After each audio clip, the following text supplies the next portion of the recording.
அனைவருக்கும் வணக்கம். தற்போது சம்பா மற்றும் தாளடி நெற்பயிர்களில் இந்த வருடம் பாசானுடைய தாக்கம் மிக அதிகமாக தென்படுகின்றது.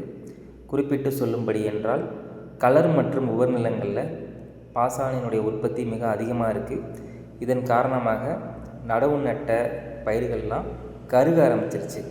இவற்றினை கட்டுப்படுத்துவதற்கு ஒரு ஏக்கருக்கு 2 அல்லது 3 கிலோ காப்பர் சல்பேட் 20 கிலோ மணலில் கலந்து இடணும். அவ்வாறு இடுவதன் மூலம் பாசானை நாம் கட்டுப்படுத்தலாம். அதற்கு அடுத்தபடியாக இது போன்ற கலர் மற்றும் உவர் நிலங்களில் அவசியம் ஜிப்சம் பயன்படுத்தணும்.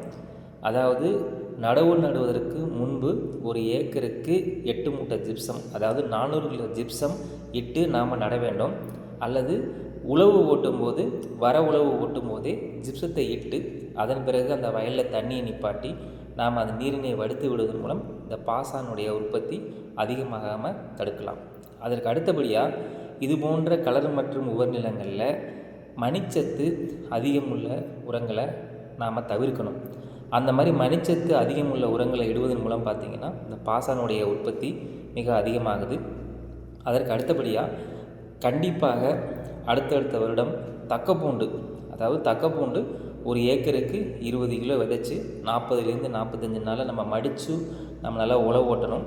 மிக முக்கியமாக ஆற்று பாசனமே இருந்தாலுமே கலர் மற்றும் உவர் நிலங்களில் இது போன்ற பாசானினுடைய உற்பத்தி இந்த வருடம் மிக அதிகமாக தென்படுகின்றது. காப்பர் சல்பேட்டிற்கு மற்றும் ஒரு பெயர் மயில் தூத்தம். மயில் தூத்தத்தினை கண்டிப்பாக ஒரு ஏக்கருக்கு 2 அல்லது 3 கிலோ 20 கிலோ மணலில் கலந்து பயன்படுத்தணும். அதற்கு அடுத்தபடியாக இது போன்ற வயல்களில் ஜிப்சம் கண்டிப்பாக இடணும். ஜிப்சம் பயன்படுத்தணுன்னாவே நம்ம கலர் மற்றும் உவரை கட்டுப்படுத்தலாம். இது போன்ற பாசானின் உற்பத்தியையும் நம்ம தவிர்க்கலாம்.